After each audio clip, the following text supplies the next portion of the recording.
Hello everyone, कैसे हैं सभी लोग। आई होप सभी बिल्कुल बढ़िया हैं और बहुत अच्छे से अपनी पढ़ाई कर रहे हैं। मैं नवीन कुमार आप सभी का स्वागत करता हूं एक और नए वीडियो में, जिसमें हम लोग पढ़ने वाले हैं भाई जनरल साइंस। पिनेकल पब्लिकेशन के द्वारा आने वाली जनरल साइंस की एक बुक से हमने एक टॉपिक को लिया है जिसे हम कहते हैं ऑप्टिक्स, और हम लोग पढ़ रहे हैं। आज हमारी क्लास नंबर 4 है, जिसमें हम लोगों ने अभी तक प्रीवियसली काफ़ी सारी चीज़ें डिस्कशन कर रखी है। तो आई होप आपने सभी चीज़ों को देखा होगा और एक साइंस का आपने बहुत शानदार कंटेंट अनुभव किया है, जो कि हमने कंटेंट लिया है पिनेकल के द्वारा आने वाली इस जनरल साइंस की बुक के, जिसमें आपको दिया गया है भाई चैप्टर वाइज थ्योरी प्लस साथ ही साथ प्रैक्टिस के लिए एमसीक्यू भी आपको इसमें मिलते हैं। ये आपके जितने भी वनडे एग्जाम्स हैं, चाहे आप रेलवे की तैयारी कर रहे हो, एसएससी की तैयारी कर रहे हो, जहां पर भी अगर आपके पास जीएस या साइंस का पोर्शन आता है तो उसके लिए आप इस बुक को प्रेफर कर सकते हैं। बुक को आप ऑर्डर कर सकते हैं अमेजन, फ्लिपकार्ट या कमेंट में दी गई लिंक से भी आप इसको ऑर्डर कर सकते हैं। तो अगर आप अपनी तैयारी को सुनिश्चित करना चाहते हैं तो आप इस बुक को प्रेफर कर सकते हैं। चलिएगा बढ़ते हैं आगे की तरफ। हेलो एवरीवन, कैसे हैं भाई सभी लोग। आई होप सभी बढ़िया हैं, बहुत अच्छे से अपनी पढ़ाई कर रहे हैं। चलिएगा दोस्त, आज हम लोग पढ़ने वाले हैं ऑप्टिक्स की क्लास नंबर 4 है हमारी, जिसमें हम लोगों ने कुछ प्रीवियसली डिस्कशन कर रखा है।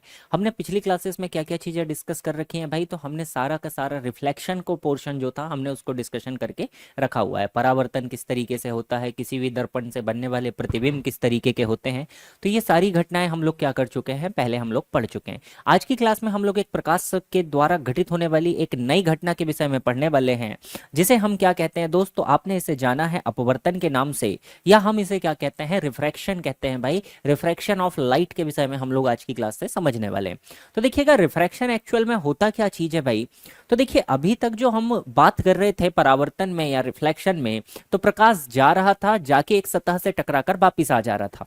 लेकिन कुछ ऐसी वस्तुएं भी होती हैं जो पारदर्शी होती हैं, जिनके आर पार प्रकाश निकल जाता है। जैसे अगर भरा हुआ पानी है भाई, तो भरे हुए पानी में भी क्या होता है दोस्त, प्रकाश क्या होता है, आर पार चला जाता है ना जी। जैसे कांच की सतह है या पानी में डूबी हुई पेंसिल है, तो ये क्या होगा, प्रकाश इसके अंदर तक चला जाता है। अब जब प्रकाश एक माध्यम से दूसरे माध्यम में जाएगा, जैसे सपोज अगर ये हमारे पास कांच की बाउंड्री है दोस्त, प्रकाश की किरण आ रही है तो हवा में है। हवा में आने के बाद में जब वो कांच के अंदर जाती है, तो जैसे ही उसका माध्यम चेंज होता है, हवा से सीधे कांच में जाती है, तो यहां पर क्या होता है, कुछ ना कुछ परिवर्तन होता है। इस घटना को हम किस नाम से जानते हैं, तो इसे हम जानते हैं रिफ्रैक्शन, या हम कहते हैं भाई अपवर्तन के नाम से।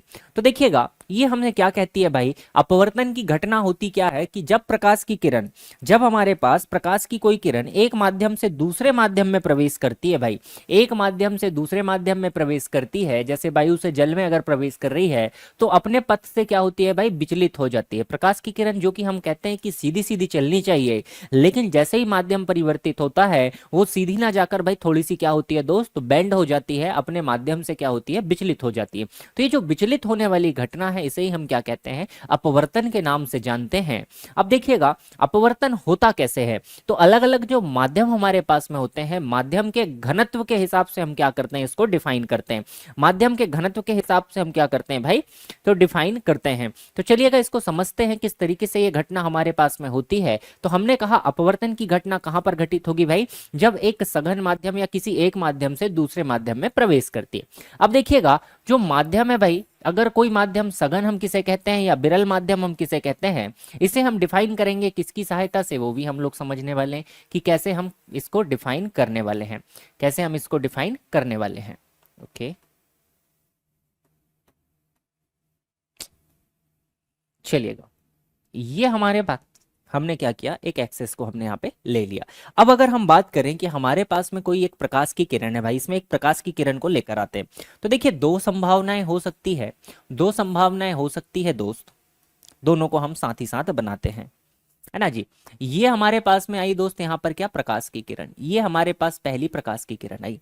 दूसरी प्रकाश की किरण भी हम यहीं पर ले आते हैं, दूसरी प्रकाश की किरण भी हम यहीं पर ले आते हैं। अगर ये दूसरा माध्यम नहीं होता, अगर ये दूसरा माध्यम नहीं होता भाई, तो ये प्रकाश की किरण ऐसे सीधे निकल जानी थी, ये वाली भी सीधी निकल जानी थी, ये वाली भी क्या होती हमारे पास, ऐसे सीधी निकल जाती आगे की तरफ। तो दो कंडीशन होगी, हमें बोला गया है कि प्रकाश की किरण क्या होती है, अपने मार्ग से विचलित हो जाती है।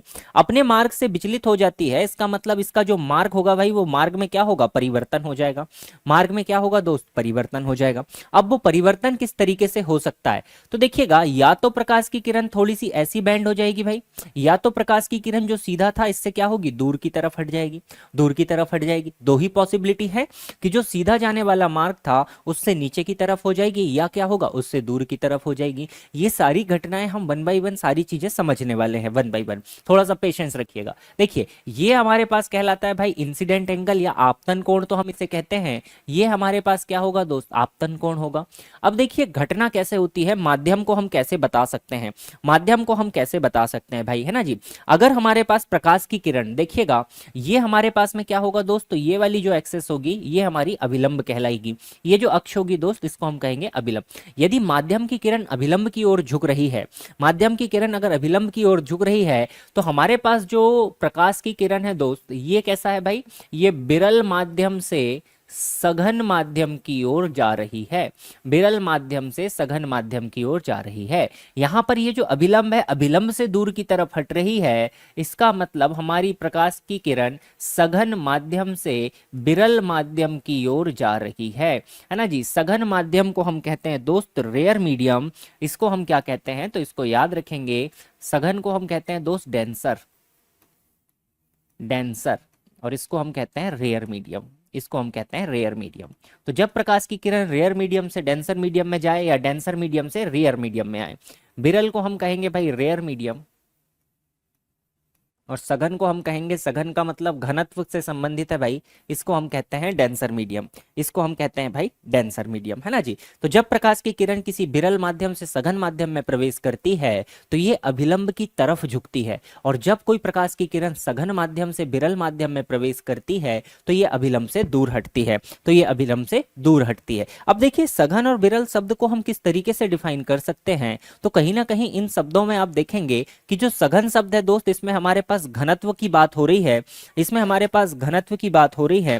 तो देखिए जिसका घनत्व ज्यादा होगा वो माध्यम कैसा होगा भाई, सघन होगा ज्यादा, वो कैसा होगा, ज्यादा सघन होने वाला है। अगर अब हम यहां पर बात करें दोस्त, देखिएगा अगर हम यहां पर बात करें कि अगर विरल माध्यम है और सघन माध्यम है, सघन माध्यम मतलब जिसमें कण क्या हो, बहुत ज्यादा घने हो, बहुत ज्यादा पास पास कण हो, जैसे हम किसी सॉलिड मटेरियल को ले सकते हैं, या गैस की तुलना में अगर पानी की बात करें तो गैस के अणु काफी दूर दूर है, लेकिन पानी के अणु गैस की तुलना में तो क्या है, पास पास है।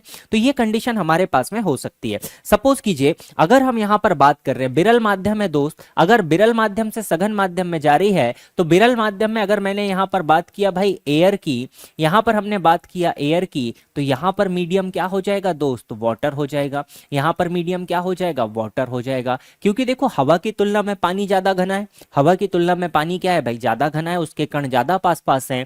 तो जैसे ही प्रकाश की किरण हवा से पानी में जाएगी, जैसे ही प्रकाश की किरण हवा से पानी में जाएगी, अभिलंब की तरफ क्या होगी, ये झुकते जाएगी। सेकंड कंडीशन देखते हैं, डेंसर टू रेयर भाई, डेंसर टू रेयर में अगर जा रही है तो अभिलंब से दूर की तरफ हटेगी। अभिलंब से दूर की तरफ अगर हट रही है तो यहां पर हम और भी मीडियम ले सकते हैं भाई। देखिए सघन अगर मीडियम है तो सपोज मैंने यहां पर बात किया कि ये मीडियम है हमारे पास में वाटर का, तो अगर प्रकाश की किरण वाटर से अगर एयर की तरफ जा रही है, पानी से अगर वायु में जा रही है भाई, तो कंडीशन क्या होगी मेरे भाई, पानी से वायु में जाएगी तो अभिलंब से क्या होगी, दूर यहां पर हटने वाली है। अब हमने यहां पर देखिए आई को हमने पहले ही डिफाइन कर दिया कि आई हमारे पास में क्या है भाई, आपतन कोण है।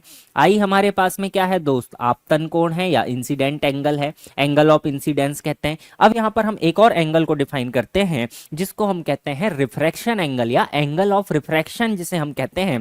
तो इसको भी हम स्मॉल आर से ही डिफाइन कर देते हैं इसको भी हम क्या करते हैं, स्मॉल आर से ही लिख देते हैं, है ना जी। तो देखिएगा स्मॉल आर हमारे पास क्या हो जाएगा, एंगल ऑफ रिफ्रैक्शन का रिप्रेजेंटेशन हो जाएगा। आई होप आपने ये चीज अच्छे से समझी होगी, ये आपको क्लियर हो गया होगा भाई। आगे चलिएगा, देखिए अपवर्तन के कुछ नियमों को लेकर बात करते हैं कि अपवर्तन में हमारे पास में क्या क्या नियम यहाँ पर आते हैं। तो देखिएगा नियमों को लेकर अगर हम बात करें कि अपवर्तन में क्या क्या नियम होते हैं, तो देखिए पहला हमारे पास में भाई कि आपतित किरण, जो भी हमारे पास इंसिडेंट रे है, जो भी हमारे पास में इंसिडेंट रे है भाई, रे ऑफ इंसिडेंस हम जिसे कह सकते हैं, आपतित किरण जो हमारे पास में है। सेकेंड चीज हमें क्या बोला भाई यहाँ पर, देखिएगा आपतित किरण, अपवर्तित किरण और अंतरापृष्ठ के साथ आपतन बिंदु पर अभिलंब, जो हमारे पास में सीधा अभिलंब है, तीनों कहां पर होते हैं मेरे भाई, एक ही समतल पर होते हैं, एक ही प्लेन में सारी चीजें होते हैं। आगे देखिएगा अगला हमारे पास में है स्नेल का नियम। तो स्नेल के नियम को हम थोड़ा सा आगे की तरफ समझने वाले हैं, इसके बाद में हम लोग समझने वाले हैं। आप इसके यहाँ से एग्जाम्पल याद रखेंगे कि अपवर्तन के कारण आपको कौन कौन सी घटनाएं दिखाई देती है। तो देखिएगा, अपवर्तन के कारण आपके पास कौन कौन सी घटनाएं होती हैं दोस्त, ये घटनाएं आपको याद रखनी है।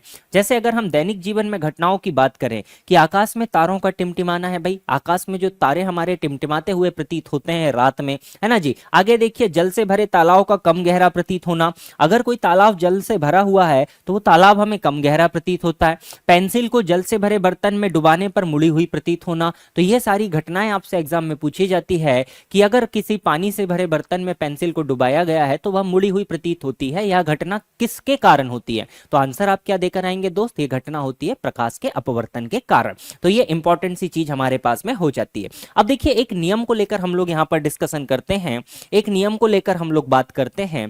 तो यहाँ पर हमारे पास में एक वैज्ञानिक था जिसने हमें एक नियम बताया था दोस्तों, जिसको हम कहते हैं स्नेल का नियम, है ना जी। याद रखेंगे, स्नेल का नियम। ठीक है भाई, ये नाम था स्नेल, एक जंतु भी होता है भाई, है ना जी, घोंगा। Snell's law. देखिएगा, स्नेल ने हमें क्या बताया भाई कि अगर हमारे पास में साइन आई हम ले लें, है ना जी, साइन को हम हिंदी में कहते हैं दोस्त ज्या। यह साइन आपने पढ़ा होगा बेसिक त्रिकोणमिति में, हम ही ने पढ़ा है भाई, कहीं और कहाँ की बात करें ना जी। तो साइन आई बटे साइन आर का जो रेशियो होता है ये हमेशा एक नियतांक होता है। तो स्नेल का नियम हमें क्या कहता है दोस्त कि साइन ऑफ आई मतलब इंसिडेंट एंगल या आपतन कोण की ज्या बटे, हम क्या लेते हैं दोस्त, इसमें नीचे हमारे पास आ जाता है साइन ऑफ आर। आर यहां पर क्या बात कर रहे हैं हम? रिफ्रैक्शन की बात कर रहे हैं, अपवर्तन की, ना कि परावर्तन की। तो आपतन कोण की ज्या और अपवर्तन कोण की ज्या का अनुपात क्या होता है दोस्त? एक नियतांक होता है जिसे म्यू या एन से हम क्या करते हैं? प्रदर्शित करते हैं। और ये जो म्यू हमारे पास में होता है दोस्त, इसको हम कहते हैं रिफ्रैक्टिव इंडेक्स, रिफ्रैक्टिव इंडेक्स, है ना जी। आर आई के नाम से हम लोग इसे लिखने वाले हैं, या इसे हम क्या कहते हैं? तो इसे हम कहते हैं किसी भी माध्यम का अपवर्तनांक। इसे हम कहते हैं किसी भी माध्यम का अपवर्तनांक। तो ये हमें किस चीज के विषय में बताता है? अपवर्तनांक के विषय में ये हमें यहाँ पर जानकारी देता है। अपवर्तनांक के विषय में हमें क्या देता है? जानकारी देता है भाई, है ना जी। अब कुछ इंपॉर्टेंट सी पॉइंट यहाँ पर हम नोट करते हैं जो हमारे लिए काफी ज्यादा महत्वपूर्ण है। तो उन इंपॉर्टेंट पॉइंट को आप विशेष रूप से याद रखेंगे क्योंकि वो डायरेक्ट आपसे एग्जाम में पूछे जाते हैं, डायरेक्ट आपसे एग्जाम में पूछे जाते हैं। देखिएगा भाई, कुछ इंपॉर्टेंट से पॉइंट मैं यहां पर कंक्लूड करके आपको बता रहा हूं, इन्हें आपको याद रखने हैं। देखिए, जब कोई प्रकाश की किरण एक माध्यम से दूसरे माध्यम में प्रवेश करती है, जैसे पानी से कांच में जा रही, कांच से हवा में जा रही, ये जैसे माध्यम में परिवर्तन होता है तो क्या क्या चीजें नहीं बदलती हैं, ये पॉइंट हमें याद रखना है ना जी। जब प्रकाश या लाइट हम कह दें, जब लाइट एक माध्यम से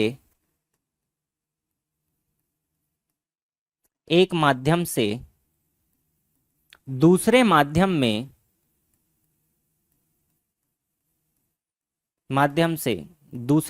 में जाती है तो उसकी एक चीज तो क्या नहीं बदलती दोस्त? आवृत्ति नहीं बदलती है, और दूसरा क्या नहीं बदलता? कलर नहीं बदलता। तो उसकी आवृत्ति, है ना जी, आवृत्ति, जिसे हम कहते हैं दोस्त फ्रीक्वेंसी, जिसे हम कहते हैं क्या? फ्रीक्वेंसी, है ना जी। फ्रीक्वेंसी होगी भाई, क्योंकि प्रकाश भी क्या है? एक प्रकार से हमारे पास विद्युत चुंबकीय तरंग है। तो उसकी आवृत्ति, फ्रीक्वेंसी और रंग, है ना जी। रंग तो आप सभी जानते हैं, कलर हम इसे कहते हैं। कलर नहीं बदलता है, कलर नहीं बदलता है, नहीं बदलता है, कलर नहीं बदलता दोस्त, है ना जी। और फ्रीक्वेंसी भी कभी परिवर्तित नहीं होती। लाल रंग का प्रकाश है, एक स्थान से दूसरे स्थान तक गति करे, हजारों माध्यम आ जाएं बीच में, लाल ही रंग का रहेगा, उसके कलर में कोई चेंज नहीं होगा। प्रकाश है, लाइट है, विजिबल लाइट है, तो वो हमेशा क्या रहेगा?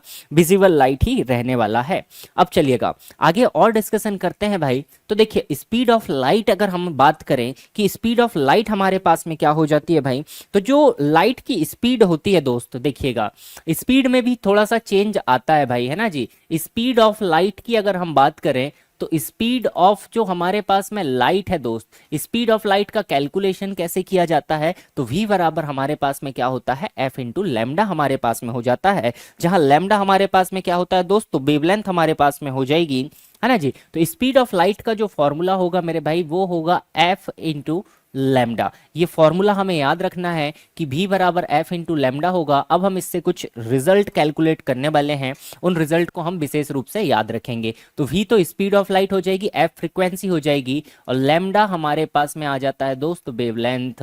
लैम्डा हमारे पास में आ जाता है वेवलेंथ, जिसे हम कहते हैं तरंगदैर्घ्य, जिसे हम कहते हैं भाई तरंगदैर्घ्य के नाम से हम इसे जानते हैं। तो ये हमारे पास में स्पीड ऑफ लाइट को कैलकुलेट करने का फॉर्मूला है। अब देखिए, जब प्रकाश किसी एक माध्यम से दूसरे माध्यम में जाता है तो उसकी स्पीड में क्या क्या फर्क पड़ता है, उसकी स्पीड में क्या क्या फर्क पड़ेगा भाई। तो कुछ इस तरीके से हम याद रखेंगे कि जब प्रकाश हमारे पास में किसी सघन माध्यम से विरल माध्यम में जाता है, जब प्रकाश किसी सघन माध्यम से विरल माध्यम में जाता है तो देखिएगा रेशो में क्या क्या फर्क पड़ता है, रेशो में क्या क्या फर्क पड़ता है, इसको हम पिछले वाले चीजों से बात करेंगे। तो दो पार्ट में हम इसको डिवाइड करने वाले हैं।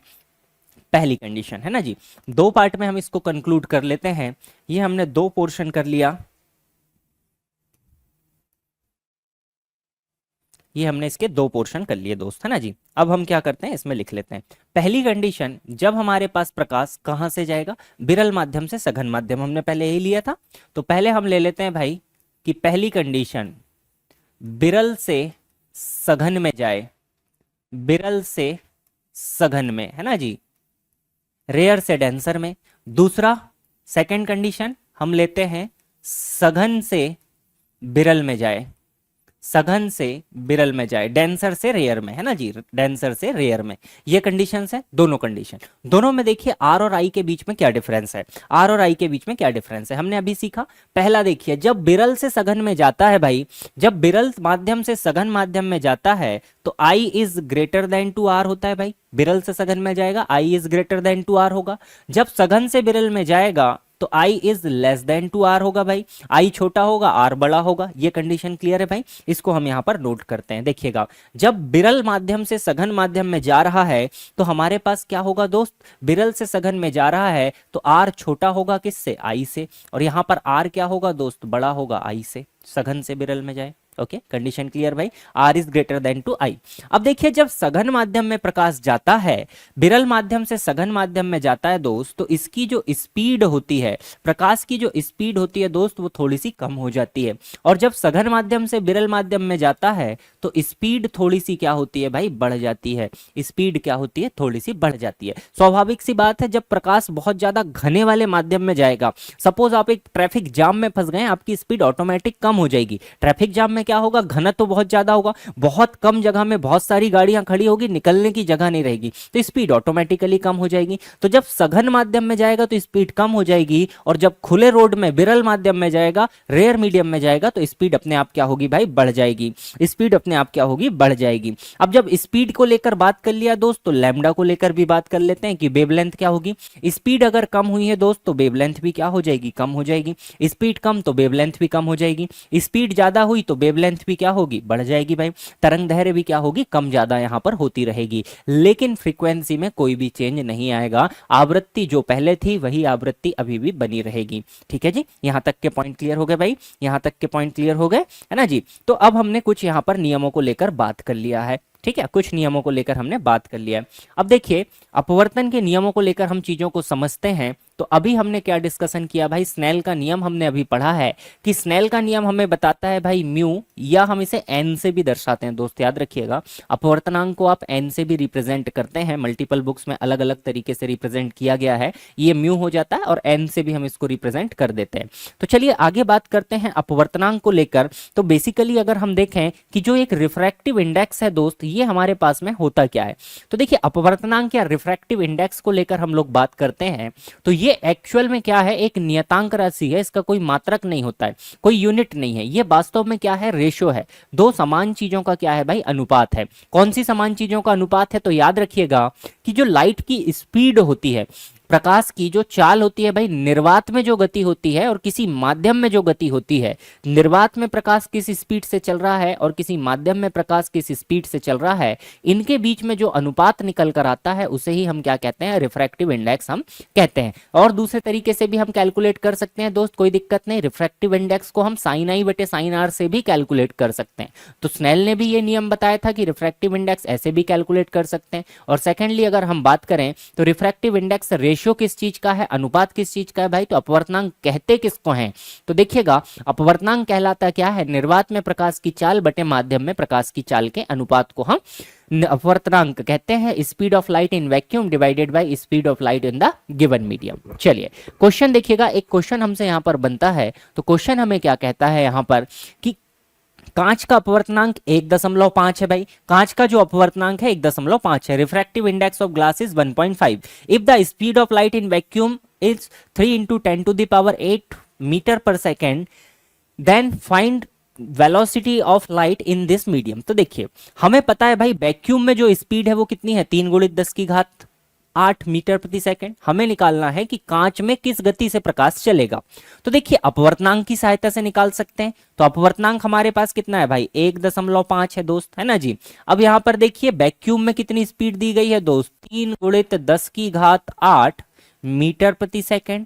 और ग्लास में जो भी स्पीड होगी, सपोज मैंने इसको v ऑफ c लिखा, ये हमें कैलकुलेट करना है। तो ग्लास में जो वेलोसिटी होगी दोस्त, 1.5 से ये कट जाएगा 2 बारी, तो 2 × 10⁸ मीटर प्रति सेकंड। देखिए स्पीड में फर्क आया भाई। जैसे ही प्रकाश निर्वात से कांच में चला गया तो निर्वात में जो वो गति कर रहा था वो कितनी थी भाई, 3 × 10⁸ मीटर पर सेकंड, मतलब 3 लाख किलोमीटर चल रहा था 1 सेकंड में। लेकिन जैसे ही प्रकाश हमारा एंटर हुआ कांच के अंदर, कांच में कितना चलने लगा दोस्त, 2 × 10⁸, मतलब 2 लाख किलोमीटर प्रति सेकंड चलने लगा। तो देखो सीधे सीधे 1 लाख किलोमीटर पर सेकंड का फर्क आ गया प्रकाश की चाल में। कैसे आया, जब प्रकाश कहां पर गया दोस्त, सीधे सीधे कहां पर गया, वायु से या निर्वात से सीधे कांच में गया, तो स्पीड में क्या हुई, कमी हो गई। तो ये हमारे पास में क्या हो जाता है, कुछ चीजों के अपवर्तनांक को लेकर यहां पर बात हो जाती है। तो ये हमारे पास कुछ रिफ्रैक्शन को लेकर कुछ घटनाएं थी जिन्हें आपको यहां पर याद रखना है कि किस तरीके से आप इन्हें कैलकुलेट कर सकते हैं, है ना जी। रिफ्रैक्टिव इंडेक्स को लेकर अगर बात करें तो मैंने आपको बताया कि ये अपने आप में क्या है दोस्त, एक मात्रकहीन राशि है, इसका कोई भी मात्रक नहीं होता। ये अपने आप में शुद्ध अनुपात होता है, ये शुद्ध अनुपात होता है ना जी, शुद्ध अनुपात होता है, तो इसका कोई भी मात्रक नहीं होता। रिफ्रैक्टिव इंडेक्स या हम कहें एन या हम इसे कहें अपवर्तनांक, तो ये पॉइंट आप याद रखेंगे कि ये मात्रकहीन है दोस्त, है ना जी। अपवर्तनांक जो है दोस्त इसका कोई मात्रक नहीं होता है, ये अपने आप में क्या है भाई, मात्रकहीन राशि है। इसका यूनिट लेस या डायमेंशन लेस राशि हम कह सकते हैं। ये अपने आप में क्या है, मात्रकहीन राशि है। ये पॉइंट हमें याद रखना है, ये काफी बारी एग्जाम में पूछा जा चुका है कि रिफ्रैक्टिव इंडेक्स का मात्रक क्या होता है। तो आंसर आपको डी में मिलेगा, मात्रकहीन राशि है, कोई भी मात्रक नहीं होती है, कोई भी मात्रक नहीं होती है ना जी। अब देखिए स्पीड ऑफ लाइट को लेकर बात करते हैं। स्पीड ऑफ लाइट को लेकर हम बेसिकली थोड़ी सी चर्चा करते हैं कि जो लाइट की स्पीड होती है, अब देखिए प्रकाश की स्पीड हमने अभी तो बता दिया कि जो प्रकाश है भाई, जितना ज्यादा सघन माध्यम होगा उतना धीरे धीरे चलने वाला है। हमें पता है घनत्व ज्यादा, ट्रैफिक ज्यादा है, तो लाइट की स्पीड ऑटोमेटिकली कम हो जाएगी। लेकिन हम एक चीज और जानते हैं कि प्रकाश खुद अपने आप में 7 रंगों से मिलकर बना है। प्रकाश अपने आप में भी 7 रंगों से मिलकर बना हुआ है भाई, 7 रंगों से मिलकर बना हुआ है। आपने इसको पढ़ा भी होगा कि विवग्योर से हम इसको निकालते हैं, बैजानी हैप्पी नाला के नाम से भी हम इसे जानते हैं, बैगनी जामुनी, है ना जी। हरा, नीला, पीला, लाल, नारंगी, लाल, सारे कलर हम जानते हैं, 7 कलर। तो ये 7 जो अलग अलग कलर हैं, इन कलरों में भी अलग अलग स्पीड होगी, क्योंकि कलर अगर अलग अलग है तो इनकी वेवलेंथ, फ्रीक्वेंसी सब अलग अलग है। सब अलग अलग है तो भाई इनकी स्पीड भी अलग अलग होगी किसी माध्यम में। तो देखिए प्रकाश के 7 रंग, पहला पॉइंट कि जो हमारे पास में भाई प्रकाश के जो 7 रंग है दोस्त, निर्वात में सेम गति से चलते हैं। प्रकाश के 7 रंग निर्वात में समान गति से चलते हैं, निर्वात में समान गति से चलते हैं। ये पॉइंट याद रखेंगे। निर्वात में अगर हम बात करें तो समान गति से चलते हैं, सेम स्पीड होती है भाई, सेम स्पीड होती है। समान गति से चलते हैं, है ना जी। निर्वात में तो सभी क्या है, सेम स्पीड से चलेंगे। जिस गति से प्रकाश चल रहा है सारे के सारे कलर एक सी स्पीड से चलते हैं। कहां पर, जब कोई माध्यम ना हो, वैक्यूम ना हो। अब सेकंड बात करते हैं, लेकिन दिए गए माध्यम में, दिए गए माध्यम में, दिए गए माध्यम में, माध्यम का मतलब कोई भी मीडियम, चाहे हम हवा की बात करें, चाहे कांच की बात करें, चाहे पानी की बात करें, है ना जी। दिए गए माध्यम में लाल रंग सबसे तेज चलता है दोस्त। लाल रंग सबसे तेज तथा बैंगनी रंग सबसे धीमा, तथा बैंगनी रंग सबसे धीमा चलता है। बैंगनी रंग सबसे धीमा चलता है। ठीक है जी। अब ये सबसे धीमा का मतलब थोड़ी बहुत स्पीड नहीं है भाई, स्पीड बहुत ज्यादा है। अगर लाल रंग 3 लाख किलोमीटर चल रहा है 1 सेकंड में, तो बैंगनी रंग 2,99,000 किलोमीटर चलेगा 1 सेकंड में। हमारे लिए फर्क देखकर बताना संभव नहीं है, हमारे लिए फर्क देखकर बताना संभव नहीं है भाई, है ना जी। बाकी पॉइंट आप याद रखेंगे कि यहां पर कंडीशन क्या होगी भाई, कंडीशन क्या होगी, नॉर्मल अगर हम कहें तो लाल रंग तेज चलता है, बैंगनी रंग धीमा चलता है किसी भी माध्यम में। और निर्वात में बात करें तो सब एक साथ चलते हैं, सारे बराबरी से चलते हैं। तो ये कुछ इंपॉर्टेंट पॉइंट है जो डायरेक्ट आपसे एग्जाम में पूछे जाते हैं, है ना जी। ये हमारे पास में कुछ भाई अपवर्तन को लेकर हमारे पास में कुछ घटनाएं थी, जिसे हमने क्या करा, डिस्कशन किया, जिसे हमने डिस्कस किया। अब देखिएगा और भी कुछ चीजें यहाँ पर आ जाती है ना जी। इसी की तरह अपवर्तन की तरह एक और घटना हमारे पास में होती है, जिसे हम क्या कहते हैं, पूर्ण आंतरिक परावर्तन या टोटल इंटरनल रिफ्लेक्शन के नाम से हम जिसे जानते हैं। होता क्या है भाई, पूर्ण आंतरिक परावर्तन को हम लोग समझते हैं। ये भी एक महत्वपूर्ण घटना है, इसके उदाहरण आपसे एग्जाम में पूछे जाते हैं। तो देखिए, जब प्रकाश की किरण भाई किसी सघन माध्यम, हायर रिफ्रैक्टिव इंडेक्स वाले माध्यम से किसी विरल माध्यम की ओर यात्रा करती हुई क्रांतिक कोण से अधिक कोण पर टकराती है, तो प्रकाश विरल माध्यम में अपवर्तित ना होकर पूरी तरह से सघन माध्यम में परावर्तित हो जाती है। इस घटना को हम क्या कहते हैं, तो पूर्ण आंतरिक परावर्तन कहते हैं। अब देखिए ये घटना निकल कर कहां से आई, इसको हम पहले समझते हैं। इस घटना को हम लोग पहले की तरफ पहले समझते हैं कि ये घटना हमारे पास एक्चुअल में होती क्या चीज है। तो इसको देखिएगा क्या होता है भाई, है ना जी। अभी देखिए, हमने अभी क्या बोला कि प्रकाश की जब कोई किरण भाई किस माध्यम से जा रही है, तो देखिएगा सघन माध्यम से विरल माध्यम में प्रवेश कर रही है ना जी। तो चलिए एक प्रकाश की किरण लेते हैं, हम लोग समझ रहे हैं दोस्त, TIR इसके नाम से जानते हैं, टोटल इंटरनल रिफ्लेक्शन, है ना जी। देखिए, एक अगर प्रकाश की किरण आई भाई, एक प्रकाश की किरण हम यहां पर लेकर आते हैं, और माध्यम कैसा है हमारे पास, ये हमारे पास में है दोस्त सघन माध्यम, और ये हमारे पास में क्या है, यहाँ पर विरल माध्यम है। तो सघन माध्यम से विरल माध्यम में प्रकाश की किरण हमारी प्रवेश कर रही है। तो देखिएगा, अगर यहां से प्रकाश की किरण आई दोस्त, है ना जी, यहां तक आई है ना जी, ये प्रकाश की किरण आई। अब देखिए, जाना तो चाहिए था, अगर कोई मीडियम नहीं होता तो ये कुछ ऐसी ही निकल जाती, ये ऐसी ही निकल जाती, है ना जी, वैसे डायरेक्ट ही निकल जाती। लेकिन यहां पर क्या होता है, अपवर्तन की घटना के कारण ये प्रकाश की किरण थोड़ी सी यहां से अभिलंब से दूर हट जाती है। ये हमारा अभिलंब है, इससे दूर हटेगी, इससे दूर हटेगी। ये हमारी हुई पहली कंडीशन। अब देखिए, अगर हमने यहां पर इसको आई कहा है दोस्त, और इसको हमने क्या कहा, आर कहा है, तो अभी भी हमारी प्रकाश की किरण क्या है, एक माध्यम से दूसरे माध्यम में गई है। अब अगर लेकिन हम आई के मान को थोड़ा सा और बढ़ा दें दोस्त, आई के मान को सपोज देखिएगा, सेकंड कंडीशन यहां पर लेते हैं कि मैंने आई के मान को थोड़ा सा बढ़ा दिया, ये मेरी दूसरी प्रकाश की किरण आई भाई, ये मेरी दूसरी प्रकाश की किरण आई। अब इसके लिए क्या होगा, ये जो आर का मान है ये वाला, ये और बढ़ जाएगा। तो ये प्रकाश की किरण यहां पर सीधी ही निकल गई भाई। ये जो प्रकाश की किरण आई है, ये यहां से क्या हुई, सीधी ही निकल गई। अब अगर ये सीधी निकल गई है, तो देखिए क्या कंडीशन बनी, हमारी जो प्रकाश की किरण है भाई, अगर ये वाला कोण हमारे पास आई है, तो ये आर कितना हो गया दोस्त, ये वाला जो टोटल आर बना सेकंड कंडीशन में, ये कितना हो गया मेरे भाई, 90 डिग्री हो गया। ये कितना हो गया, 90 डिग्री हो गया। मेरी प्रकाश की किरण सघन माध्यम से आई थी और सघन माध्यम में ही वापस लौट गई, सघन माध्यम में ही रही, वो विरल माध्यम में प्रवेश ही नहीं कर पाई, टकरा कर क्या हुई, वापिस चली गई। तो ऐसा आपतन कोण जिसके लिए अपवर्तन कोण 90 डिग्री हो, है ना जी, तो मैं लिख देता हूं यहां पर कि ऐसा आपतन कोण, ऐसा आपतन कोण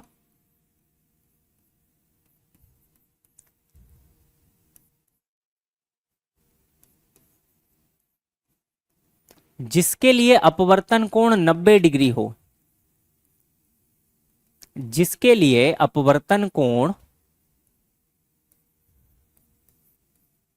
जिसके लिए अपवर्तन कोण 90 डिग्री हो, क्या कहते हैं दोस्त इसको? इसको हम कहते हैं क्रांतिक कोण या क्रिटिकल एंगल।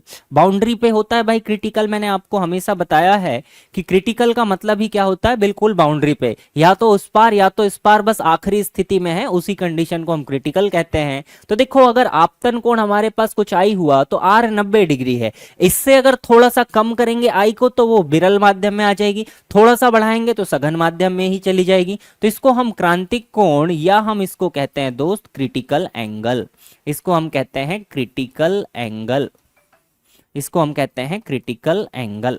तो ये हमारे पास में कोण को लेकर बात हो जाती है। तो देखिए क्रांतिक कोण पर अगर कहीं पर भी प्रकाश की किरण आएगी तो क्या होगी, क्रांतिक कोण से अगर ज्यादा हुआ तो प्रकाश की किरण टकराकर उसी माध्यम में वापस आ जाएगी, भले ही दूसरा माध्यम पारदर्शी हो, प्रकाश की किरण उसके अंदर प्रवेश नहीं कर पाएगी। तो जब हमारे पास इस प्रकार की घटना होती है जिसमें हमारे पास प्रकाश की किरण का आपतन क्रांतिक कोण से ज्यादा पर हो तो प्रकाश की किरण उसी माध्यम में बार बार टकराते रहती है, और इस घटना को हम क्या कहते हैं भाई कि पूर्ण रूप से इसका आंतरिक क्या हुआ, परावर्तन हो गया। इसके उदाहरण आपको याद रखने हैं कि इसका उपयोग कहां पे किया जाता है, ये बहुत इंपॉर्टेंट पॉइंट है कि जो प्रकाश का अपवर्तन होता है भाई, उसका पूर्ण आंतरिक परावर्तन होता है, इसके कुछ एग्जांपल्स हमें ध्यान रखने हैं। तो देखिएगा प्रकाशिक तंतु, ऑप्टिकल फाइबर आपने सुना होगा, जियो फाइबर अभी मार्केट में चल रहा है, तो उसमें भी हम किसका यूज करते हैं, ऑप्टिकल फाइबर या प्रकाशिक तंतु का। एंडोस्कोपी जो भाई जांच होती है उसमें भी हम ऑप्टिकल फाइबर का यूज करते हैं। मरीचिका का बनना, फॉर्मेशन ऑफ मिराज आपने सुना होगा, फॉर्मेशन ऑफ मिराज आपके पास में क्या होगा दोस्त कि रेगिस्तान में हम अगर कहीं पर देखते हैं तो हमें दूर ऐसा दिखाई देता है कि पानी भरा हुआ है, लेकिन वास्तविकता में वहां पे पानी नहीं होता। मरुस्थल की मरीचिका या रेगिस्तान की मरीचिका भी हम इसे कहते हैं। एक और हम देखते हैं कि जब बर्फीले इलाकों में बहुत दूर से जहाज चलते हुए आते हैं तो वो जहाज हमें उल्टे दिखाई देने लगते हैं। तो ये सारी जो घटनाएं हैं ये पूर्ण आंतरिक परावर्तन के कारण है। सबसे फेमस एग्जाम्पल दोस्त इसका कि हीरे जो हमारे पास में चमकता है, तो हीरे की चमक, हीरे में जो चमक होती है वो किसके कारण होती है, तो याद रखेंगे पूर्ण आंतरिक परावर्तन के कारण ये होती है ना जी। ऑप्टिकल फाइबर एक हमारे देश के वैज्ञानिक थे नरेंद्र कृपाणी, उनका बहुत अच्छा योगदान रहा है भाई, काफी योगदान रहा है ऑप्टिकल फाइबर को विकसित करने में, है ना जी। तो ये सारी चीजें हमारे पास में, एक और प्रिज्म हम यहाँ पर ले सकते हैं। तो ये पूर्ण आंतरिक परावर्तन के कुछ एग्जाम्पल्स हैं, इनको आप देख सकते हैं। तो देखिएगा यहाँ पर अगर आप खड़े हैं भाई तो ये जो ताड़ का पेड़ है इसका जहाज, इसका जो प्रतिबिंब है उल्टा दिखाई देता है और ऐसा लगता है दूर से कि क्या है दोस्त, यहाँ पर पानी भरा हुआ है या जलाशय या कोई एक तालाब हमारे पास में है। ये सारे एग्जांपल्स हैं आपके पास, tetrahedron, pentagonal prism, triangular prism जो होते हैं, प्रिज्म में जो चमक आती है वो भी पूर्ण आंतरिक परावर्तन के कारण आती है। कुछ इस तरीके से आपने रोड देखा होगा कि रोडों पे आपको दूर ऐसी चमक सी दिखाई देती है कि पानी सा भरा हुआ है, ये भी पूर्ण आंतरिक परावर्तन के कारण है। हीरे में जो चमक होती है भाई पूर्ण आंतरिक परावर्तन के कारण होती है। आई होप आप ये घटनाओं को समझ गए होंगे। तो ये हमारे पास में कुछ घटनाएं थी दोस्त इस तरीके की जिन्हें हम लोग बात करते हैं। तो क्रांतिक कोण को लेकर हमने अभी बात कर चुके हैं कि वह आपतन कोण जिस पर सघन माध्यम से विरल माध्यम पर जाने वाला 90 डिग्री पर क्या हो भाई अपवर्तित हो जाए, इसे हम क्या कहते हैं, क्रांतिक कोण कहते हैं। तो ये हम लोगों ने पहले ही डिस्कस कर रखा है। तो आई होप आपको ये क्लास बिल्कुल क्लियर होगी। ये बेसिक सी चीजें हमने आज की क्लास में डिस्कस की है। अब आगे की क्लास में हम लोग चलेंगे भाई तो किसके विषय में पढ़ने वाले हैं, लेंस के विषय में पढ़ने वाले हैं। बस आपका एक लास्ट टॉपिक कल से स्टार्ट हो जाएगा जिसमें हम लोग लेंसेज के विषय में पढ़ने वाले हैं, कॉन्वेक्स लेंस, कॉनकेव लेंस, और थोड़ा सा बड़ा टॉपिक है तो 2 या 3 क्लास में आपका फिजिक्स का सिलेबस कंप्लीट हो जाएगा। Okay, thank you everyone, thank you for watching. मिलेंगे हम लोग नेक्स्ट क्लास में। थैंक यू दोस्त।